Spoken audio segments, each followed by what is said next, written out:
Más de 1.000 millones de hombres y mujeres se declaran en la actualidad budistas. Nacido en la India hace 2500 años, el mensaje de Buda en sus comienzos fue transmitido tan solo por monjes errantes.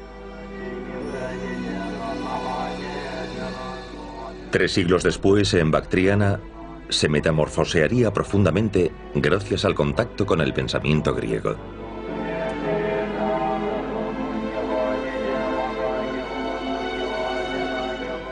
¿Por qué alquimia espiritual, artística y cultural este encuentro dio origen a una religión tan inmensamente popular?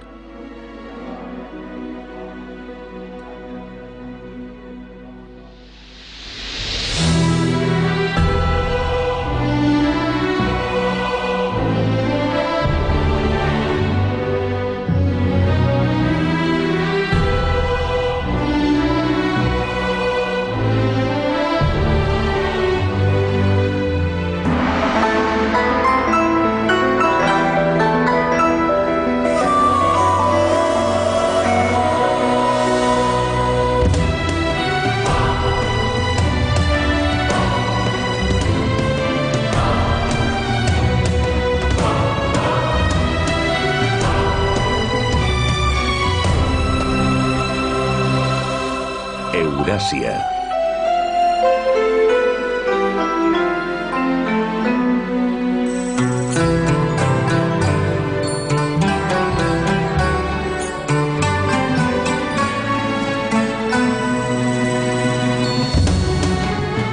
El budismo.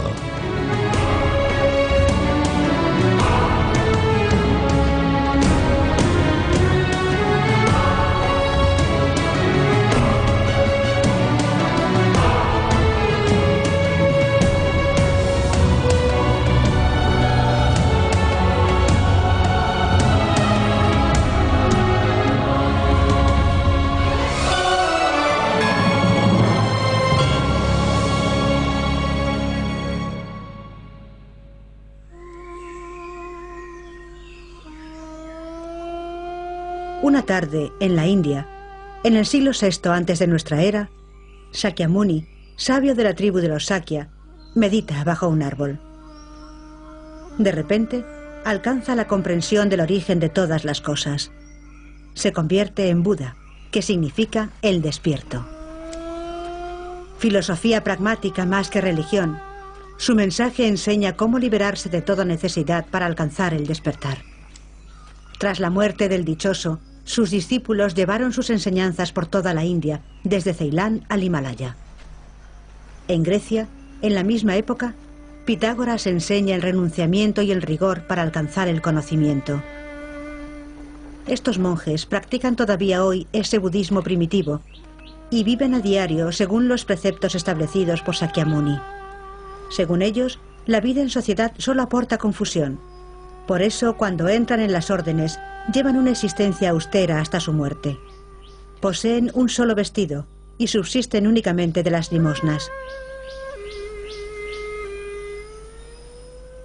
Obedecen así la palabra de Buda, pues él dice: la condición humana está hecha de sufrimientos, y solo años de prácticas ascéticas abrirán una vía que permitirá alcanzar el estado de plenitud infinita, también llamado el despertar y la iluminación. Viven aislados en las montañas y pasan la mayoría del tiempo meditando.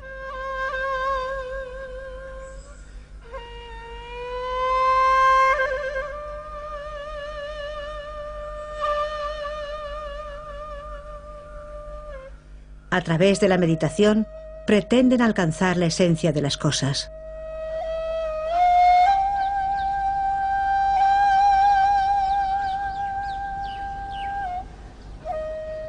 Como estaba convencido de que el hombre va buscando ídolos, Buda el Dichoso prohibió expresamente toda representación de su persona. Dio de ese modo la primacía al mensaje espiritual contra la inclinación natural de los hombres a la idolatría.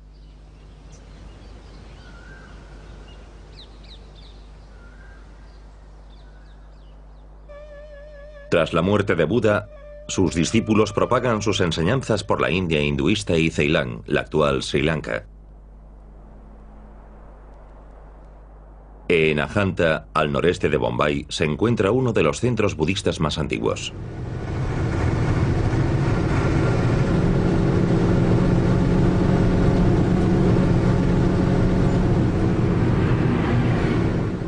Este edificio monumental de medio kilómetro de diámetro ha sido excavado en semicírculo en la misma roca. Cada nuevo monje que se incorporaba excavaba su propio santuario, lo que convierte a este lugar en una obra que se ha ido realizando a lo largo de 1000 años.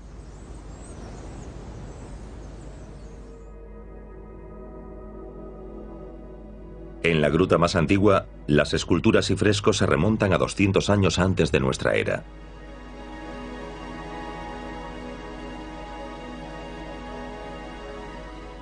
El trabajo de restauración es minucioso. Cada imagen es desengrasada con disolvente centímetro a centímetro, para que reaparezcan poco a poco los símbolos budistas.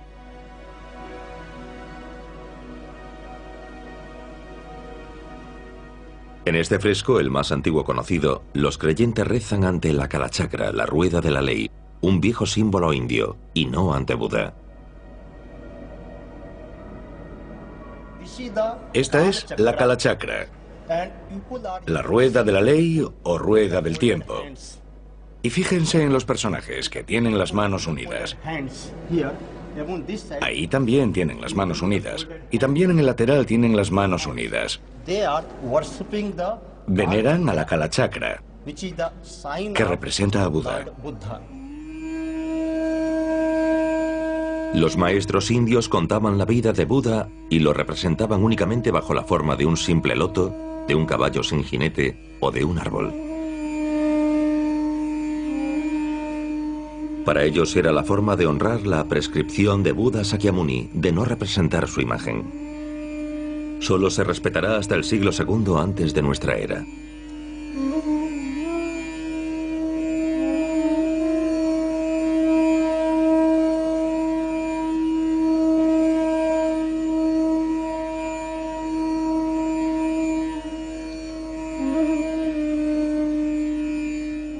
En las grutas vecinas se han descubierto múltiples representaciones de Buda esculpidas en la pared rocosa. Son 300 años posteriores a los frescos de la Kalachakra. Hizo falta que transcurriesen todos esos años para que la prohibición dejase de ser respetada. Fue ni más ni menos una revolución.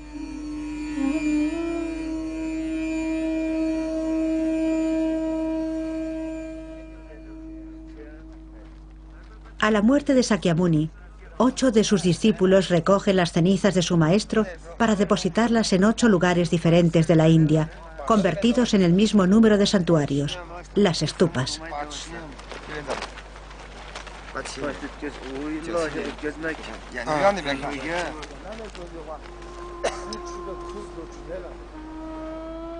Durante los 2 siglos siguientes, estos monjes errantes que viven de limosnas propagan el budismo por todo el norte del subcontinente indio.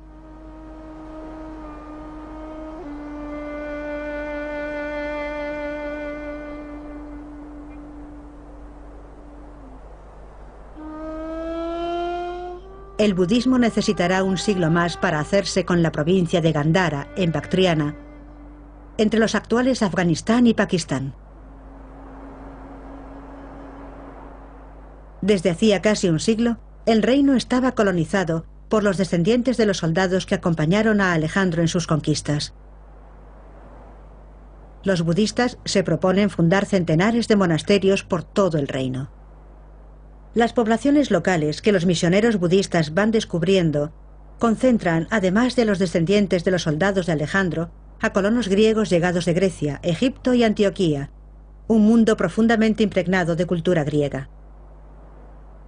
Nos encontramos en el momento del primer encuentro del budismo con el pensamiento griego. Será determinante.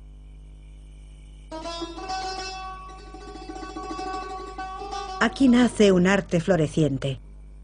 Gracias a los artistas y artesanos llegados del Mediterráneo que adaptan sus conocimientos al gusto local.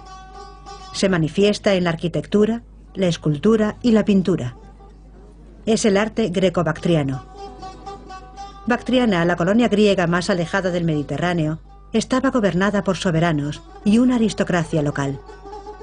A imagen de Alejandro Magno, Estos reyes se caracterizan por su apertura de mente y su respeto a las creencias de otros pueblos. El soberano más conocido es Menandro, que reina en Bactriana en el siglo II antes de nuestra era. Cuando los monjes budistas llegan a Bactriana, Menandro interroga a uno de ellos, Nagasena, un viejo sabio budista. ¿Cómo resuelven las enseñanzas de Buda el problema del sufrimiento? ¿Cómo alcanzar el despertar?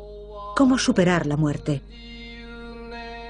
Se han recuperado más de 300 intercambios entre los dos hombres sobre el sentido de la vida y de la muerte. Permiten al venerable exponer el mensaje espiritual del budismo. Estos diálogos, traducidos al chino, se convertirán durante siglos en los textos fundamentales para la enseñanza del budismo. De este cara a cara capital, data el primer encuentro entre el budismo y la filosofía griega.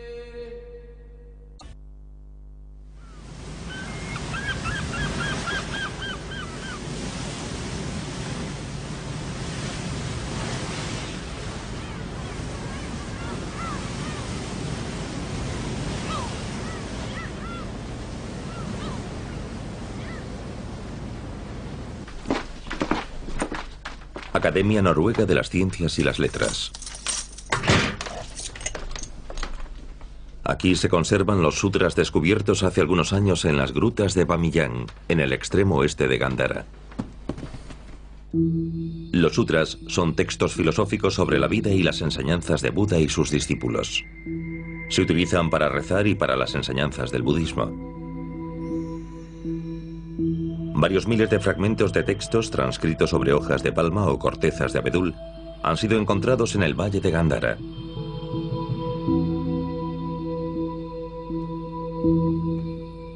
Están redactados en Karaosti, una de las lenguas de la India. Los más antiguos se remontan al siglo II de nuestra era.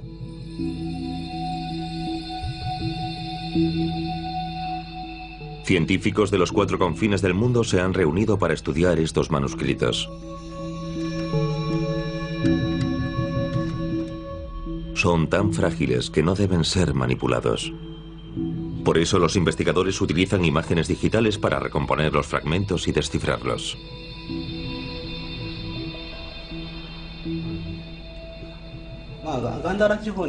Se han descubierto numerosas estatuas budistas apodadas Budas de Gandhara por toda la región de Gandhara.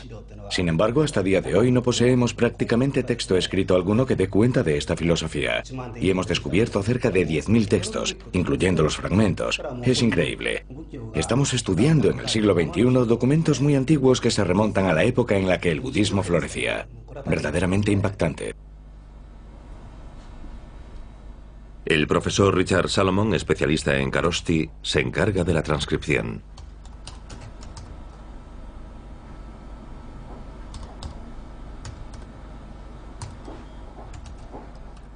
Y ha descubierto 2 palabras muy especiales en uno de los escritos. Es el número 16. Sí. Aquí. Está escrito Paramita Sho. Paramita significa virtud y Sho es el número 6. Las 6 virtudes son dar, incluida la propia vida, vivir según la ética, paciencia y humildad, ardor y tenacidad, meditación, conocimiento intuitivo de uno mismo y del universo. Las 4 primeras virtudes existían desde el origen del budismo. La 5ª y 6ª virtud aparecieron después. Conducen a la realización del ser, al despertar. Trascienden la disciplina y el formalismo ascético vigente en aquella época. Se puede meditar y alcanzar el despertar en cualquier lugar, en cualquier momento, sin necesidad de convertirse en monje. Es la base del budismo Mahayana, llamado del gran vehículo, basado en la experiencia interior.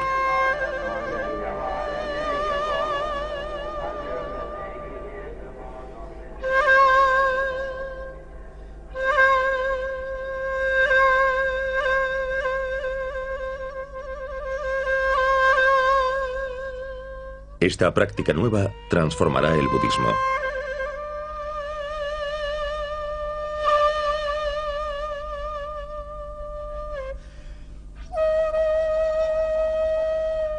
Engendrará en China en el siglo VI el budismo Zen, que se propagará después a Corea y Japón.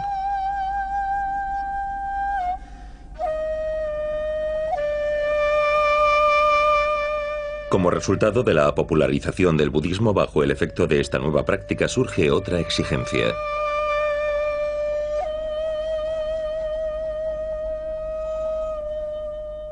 Que se expresa en este sutra. Quiero ver a Buda. Quiero oír la voz de Buda.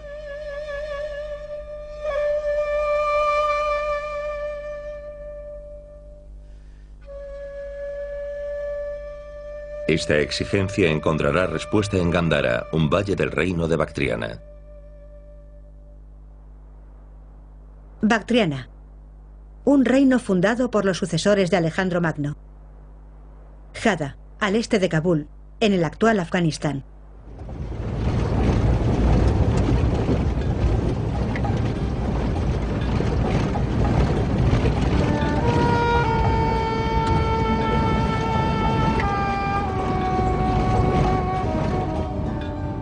Diez templos budistas habían sido erigidos en esta región. Jada se hizo famosa de repente cuando se exhumaron cerca de 15.000 esculturas budistas que revelaban que Gandhara había sido la tierra santa del budismo. Desgraciadamente, ya no es posible contemplar esas esculturas salvo en fotos. La mayoría, al igual que los budas gigantes de Bamiyan, han sido destruidas víctimas del fundamentalismo talibán. Estas estatuas son las primeras representaciones de Buda.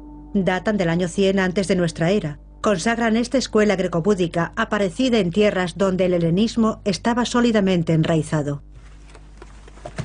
La innovación consistía en haber osado representar físicamente al Buda, que la tradición india solo evocaba por símbolos. Debemos al profesor Tarsi el descubrimiento de este conjunto esculpido, compuesto por un personaje búdico en un lugar preeminente en medio de dioses y héroes griegos. Lo primero que llama la atención es la factura de esta estatua de Buda. La túnica es griega, su plisado típicamente jónico. En cuanto a la que representa a una diosa ofreciendo frutas, es típica de la temática de las esculturas helenísticas.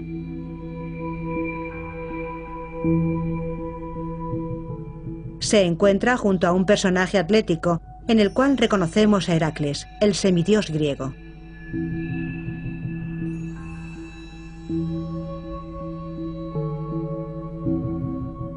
En otro conjunto escultórico, el profesor Tarsi destaca un rostro masculino. La pureza y seguridad del rasgo, el parecido del perfil con otras representaciones de Alejandro, permite pensar que se trata del famoso conquistador.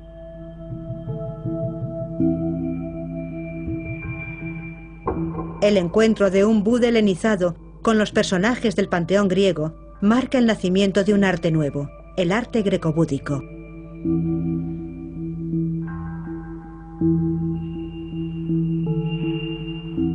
El profesor Bernard ha llevado a cabo investigaciones en el yacimiento de Ai-Khanum, al norte de Jada.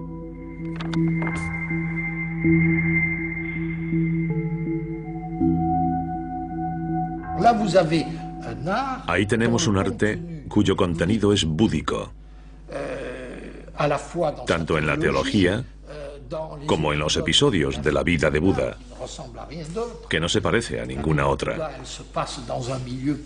La vida de Buda transcurre en un medio puramente indio. En las tradiciones indias, está rodeado de brahmanes. Eso no tiene nada que ver con la filosofía griega.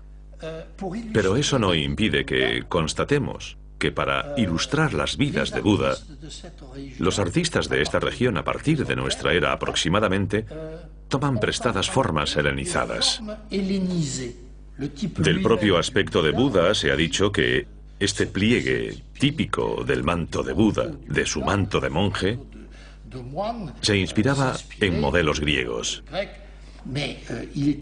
Pero es evidente que el arte greco-búdico deriva de la fusión de un pensamiento indio, en cierta medida también de las tradiciones iconográficas indias, pero en una gran medida sobre todo de la tradición artística griega de Asia Central.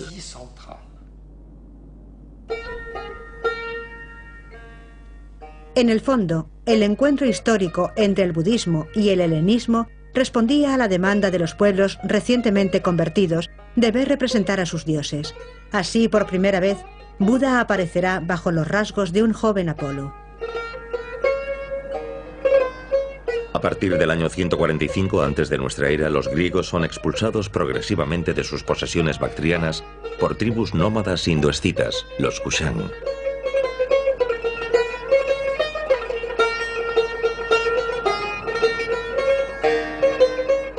La violencia de la invasión, la brutalidad de estos jinetes de las estepas, no alterará la naturaleza del arte greco-búdico.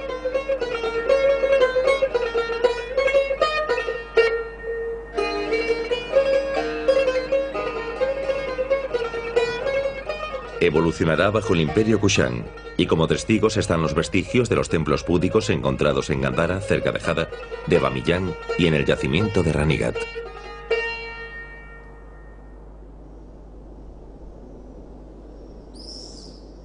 La multiplicación de los adeptos trajo consigo la construcción de numerosos templos y monasterios búdicos.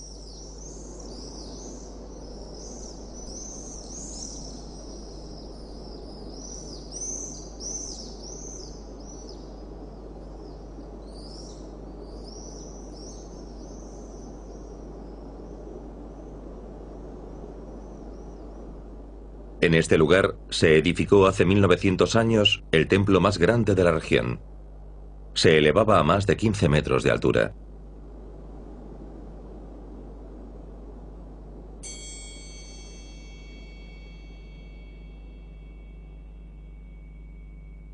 Aquí se ha encontrado una importante estatuaria búdica, entre cuyas piezas esta escultura muestra la pureza y dulzura apolíneas, aunque data de la época Kushan.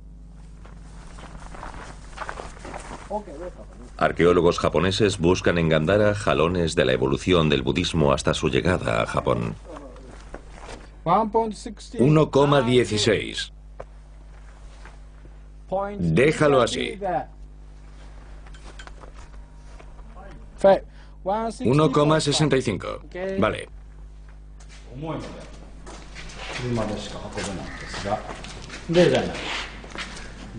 Además de las estatuas grecobúdicas, han desenterrado una escultura del segundo o tercer siglo de nuestra era.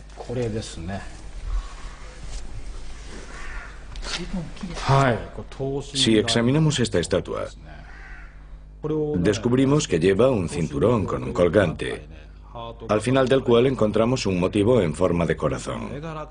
Si consideramos la estatua en conjunto, efectivamente podemos pensar que se trata de un personaje importante de la sociedad Kushan, o bien de un rey Kushan. Podríamos pensar, tal vez, que los Kushan dieron su apoyo al budismo, lo que condujo a su apogeo.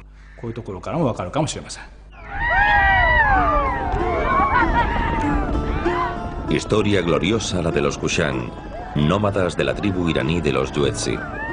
Pueblos de jinetes hacen realidad un sueño ancestral, entrar a galope en las grandes metrópolis. Los más célebres de sus monarcas fueron los 3 reyes de la dinastía de Kanishka, que reinaron entre finales del siglo I y II de nuestra era. Hoy perpetúan su tradición de jinetes con este juego, el Buzkashi, que se remonta a sus orígenes Kushan.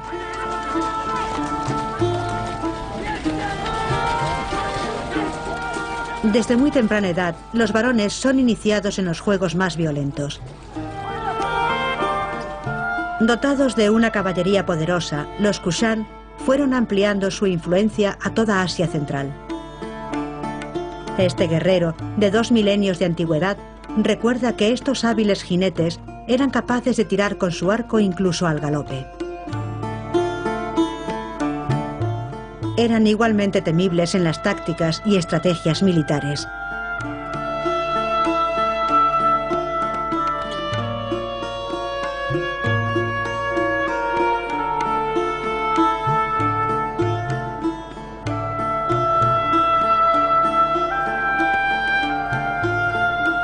Y cruzan, pese a todos los peligros, las cumbres nevadas del Hindu Kush.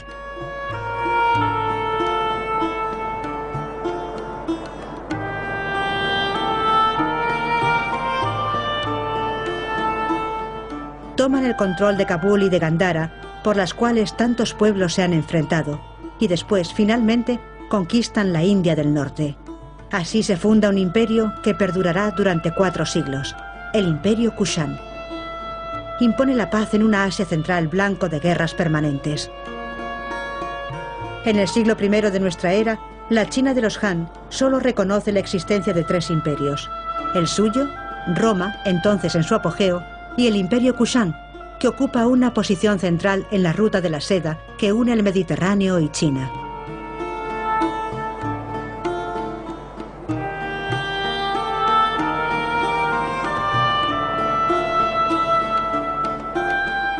Sin civilización propia, los Kushan adoptaron la de los pueblos sedentarios de Bactriana. Con el paso del tiempo, se funden en las estructuras de los reinos conquistados, ocupan sus ciudades, adoptan sus costumbres y sus vestidos, abandonan su vida en las tiendas. En resumen, cambian completamente su modo de vida, salvo sus trajes tradicionales que sí los conservan.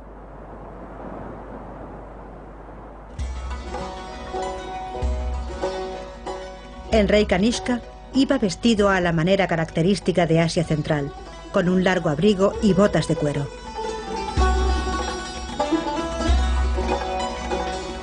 Ostentaba los títulos de Gran Rey, tomado prestado de los soberanos de la India,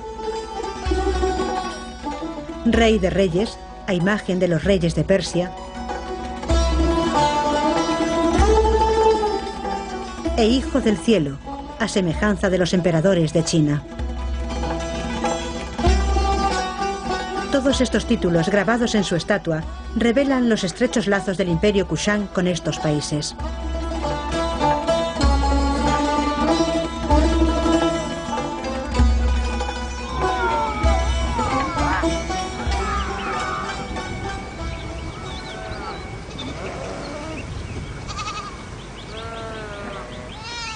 Cuando llegan a Bactriana con el budismo, los Kushan descubren el zoroastrismo, religión fundada hacia el siglo IX antes de nuestra era por Zaratustra.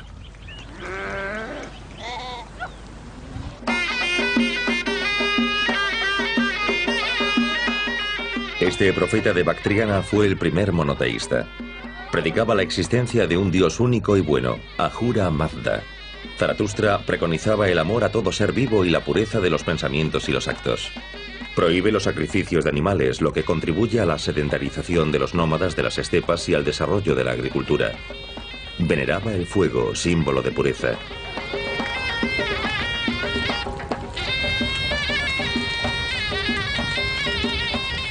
Este paseo alrededor del fuego tras una ceremonia de matrimonio perpetúa la tradición del zoroastrismo.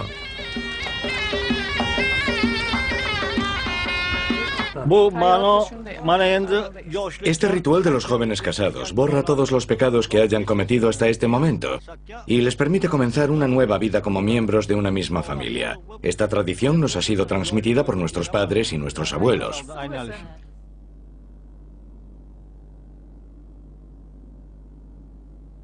La coexistencia del zoroastrismo y del budismo con el pensamiento griego traducía un sincretismo vivido de forma natural en la vida cotidiana de las diversas poblaciones que componían el imperio. Las llamas que surgen de la espalda de Buda recuerdan que los Kushan habían atribuido al budismo características tomadas del zoroastrismo.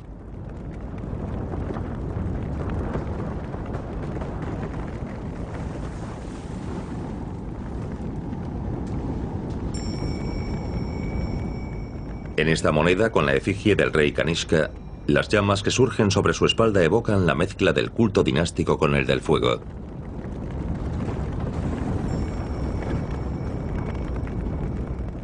La representación de Buda con una majestuosidad como esa es importante, porque los soberanos Kushan también portan las llamas sobre sus espaldas. Kanishka es presentado como una divinidad, y Buda es representado a la manera de la representación real.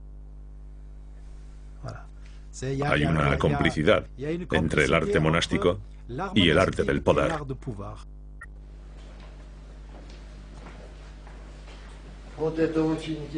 El historiador Édouard Relatze confirma que los soberanos Kushan utilizaron el budismo para extender su influencia.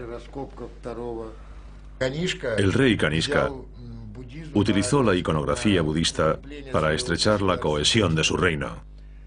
Por eso protegió el budismo, favoreciendo su implantación en la región, mientras que el budismo, por su parte, aprovechó esta oportunidad para extender su influencia. Los monarcas Kushan en persona utilizaron la estatuaria budista para representarse.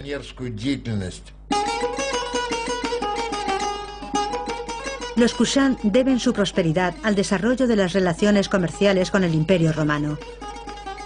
Controlan la ruta de la seda desde el Indo hasta Peshawar, su capital. Desde allí, las caravanas toman el relevo a través de las montañas del Tien Shan hacia las avanzadillas chinas para llegar a la lejana Chang'an, capital del Imperio Medio.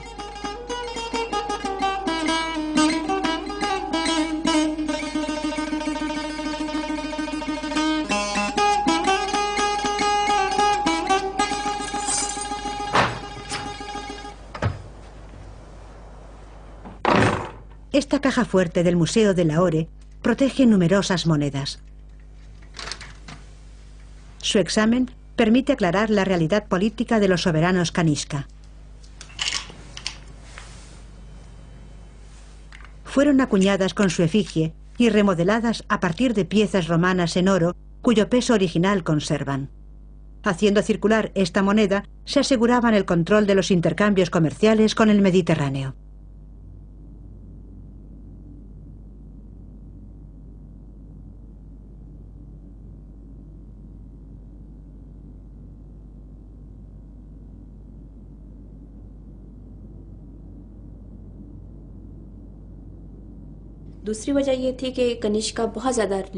Parece que Kanishka era muy liberal.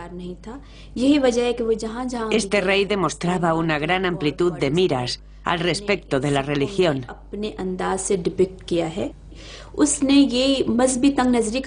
Incluso reunió a los dioses de los territorios que gobernaba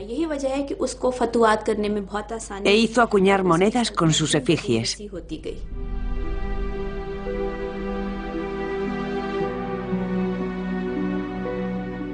La inteligencia política de los soberanos Kanishka la demuestran estas monedas, sobre cuyo reverso se representan los dioses venerados por los numerosos pueblos del Imperio Kushan.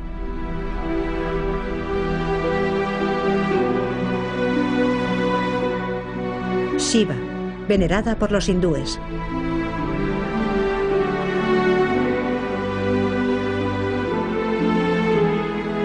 Mitra, el dios sol del pueblo iraní.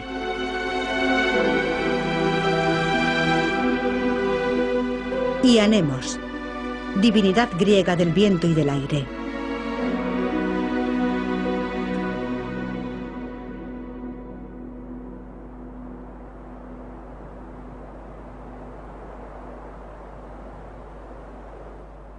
En el transcurso de los 4 siglos de paz impuestos por el Imperio Kushan, el budismo conoce una evolución que lo lleva a la primera fila de las religiones universales.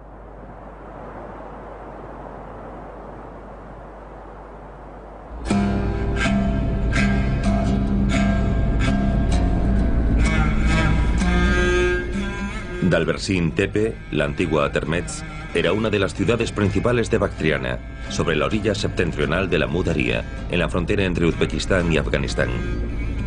En la antigüedad, constituía el principal paso del Oxus entre Bactres y Samarcanda.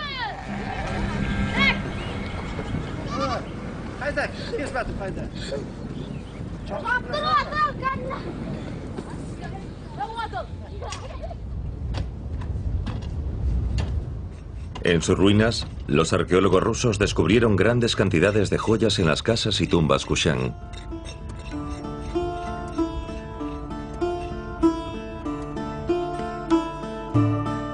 Lingotes de oro, pulseras y collares con los cuales los Kushan se hacían inhumar.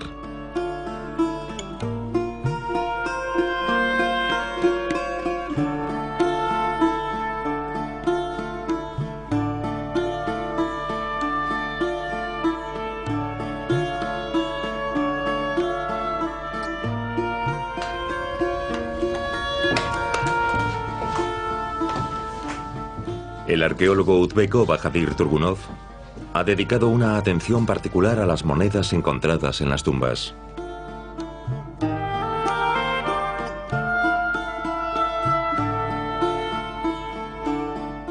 Su presencia se explica por una costumbre de origen griego que consistía en depositar una moneda en la boca de los difuntos. Según él, esta costumbre permite explicar la actitud de los Kushan ante la muerte.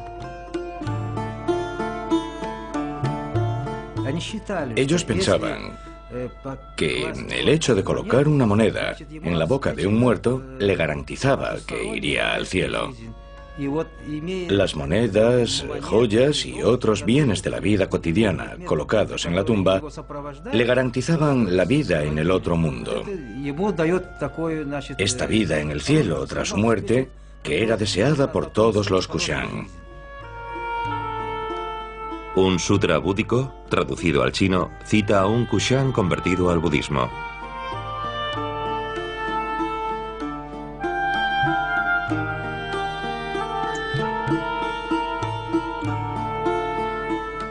No tiene sentido llevar tesoros para vivir después de la muerte. Y más adelante, para liberarse de la muerte es mejor durante la vida practicar las 6 virtudes.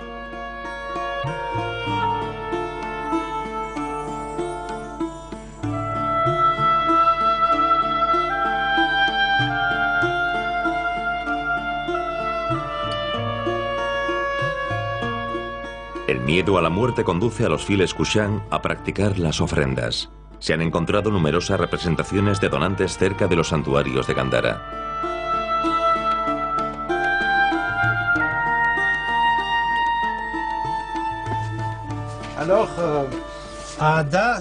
En Jada, de forma habitual, se descubren numerosos stupas adornados con imágenes.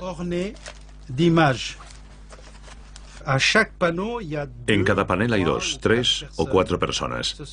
Son los donantes Kushan. Aquí pueden ver un ejemplo. Fíjense que a cada lado de un Buda se ve a una pareja. El señor de las manos unidas tiene en la mano tal vez pétalos de flor. La mujer o la hermana de este señor tiene el dinero. Eso quiere decir que la mujer, en las representaciones Kushan de los monasterios, aporta más presentes que los hombres. Aquí hay otra familia, o el resto de la misma familia, con una joven y un pequeño príncipe Kushan. Aquí hay un monje y hay otra pareja.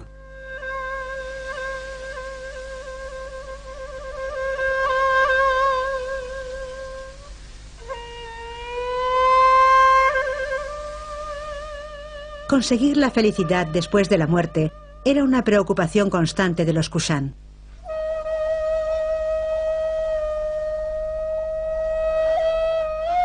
Eso es lo que enuncia el texto transcrito sobre este pergamino encontrado recientemente en Gandhara. Deseamos la felicidad de nuestro padre, nuestra madre y todos los miembros de nuestra familia, en esta vida así como en la vida futura. Aunque el budismo no exige ofrenda alguna, los Kushan, sin embargo, creían que su felicidad después de la muerte dependía de ellas. En eso permanecían fieles a sus costumbres ancestrales. Junto a los vestigios de estupas de Ranigat, los arqueólogos han descubierto bloques de piedra tallados destinados a recibir las monedas en ofrenda.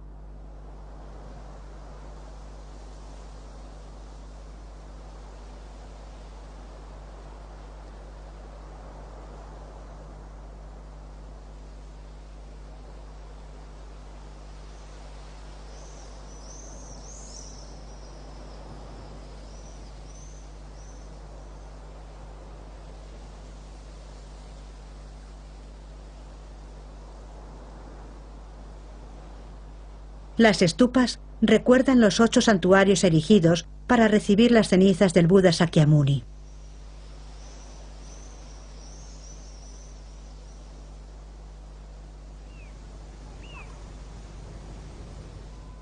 También aparecieron otros elementos inesperados durante las excavaciones en el templo de Ranigat. A los arqueólogos les sorprendió su extraña estructura. Parecía construido alrededor de una imponente estupa central. Alrededor se encontraron otras más pequeñas, un total de 40, número sorprendente para un mismo yacimiento.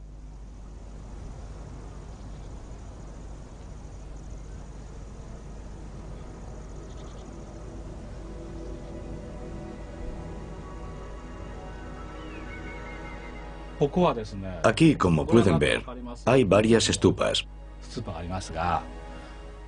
Entre esas dos, se vieron obligados a construir un nuevo zócalo, sobre el cual levantaron otras estupas. Es la expresión de una formidable voluntad de poder.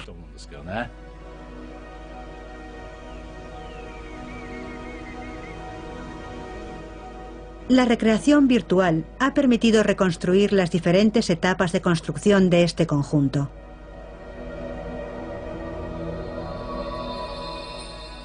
En un principio, se edificó una estupa en el centro del yacimiento. Alrededor, se erigieron otras de medidas diferentes.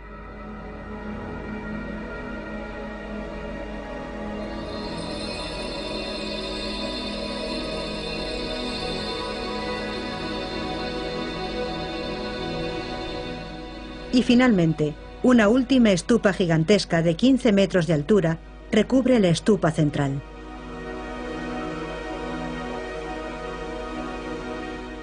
Fue así como el templo de Ranigat alcanzó estas dimensiones considerables.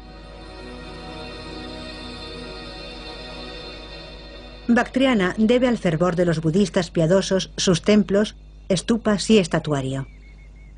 Pero el budismo no fue solamente la primera gran religión que rezó en la historia de la humanidad. Fue también el eslabón cultural que participó en la grandeza y unidad del Imperio Kushan.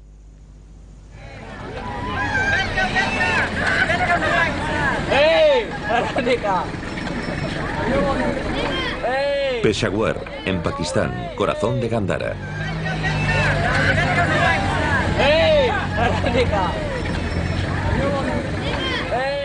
Desde esta ciudad, en la que había establecido su residencia de invierno, Kanishka administraba su imperio. Y desde aquí partía hacia China una de las rutas de la seda.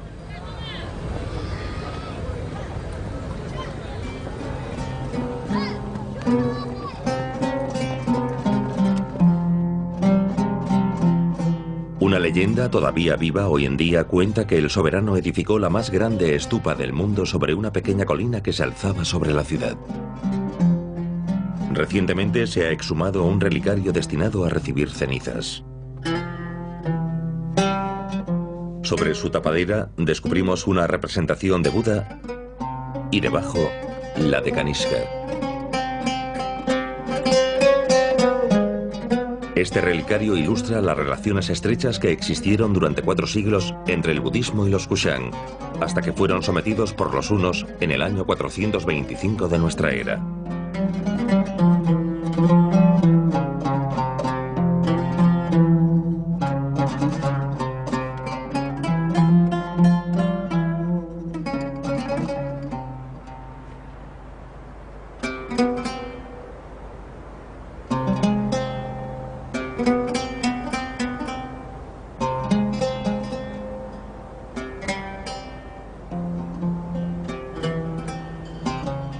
El budismo prosiguió su expansión más allá de las barreras montañosas de Tien Shan, hasta llegar a China y Japón. Desde el siglo I de nuestra era, los monjes budistas emprenden viaje hacia China. Se suman a las caravanas de los mercaderes, único medio para atravesar las regiones peligrosas, minimizando los riesgos. En los relatos de los viajeros chinos abundan los comentarios sobre el salvajismo de las marchas occidentales hacia el Imperio Medio. Los hunos arrasan la región a su paso. La inseguridad es total. Para combatirla, los emperadores Han montan varias expediciones militares. Construyen fortines a lo largo de los 1500 kilómetros que bordean los montes Tien Shan.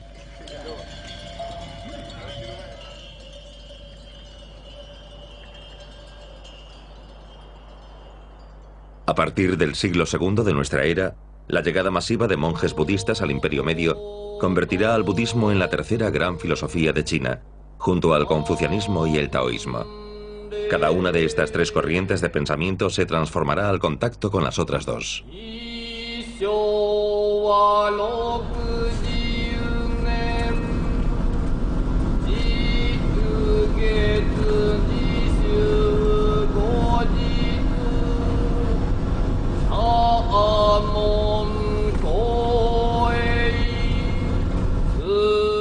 La La gran ruta del Karakorum, antigua ruta de las caravanas, ha sido desde siempre el paso entre el Punjab y China.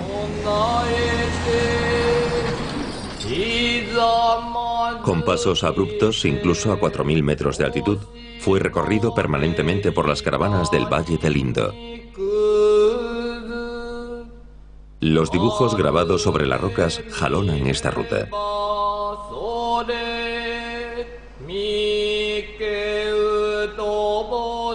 Representan estupas e imágenes budistas.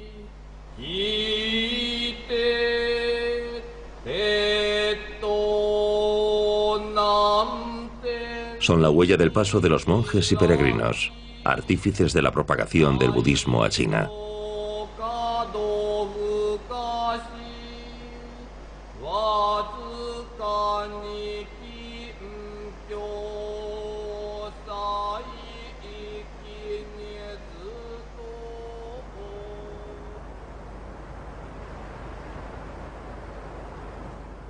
Más adelante, atravesando el mar, el budismo alcanzará Japón.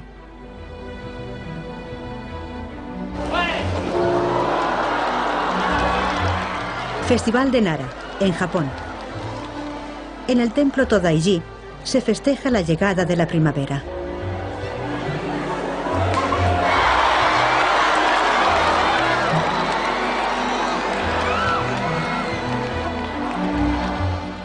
Las hogueras sagradas, encendidas para quemar las impurezas y abolir las pasiones, traducen sin duda la supervivencia del reencuentro entre el zoroastrismo y el budismo.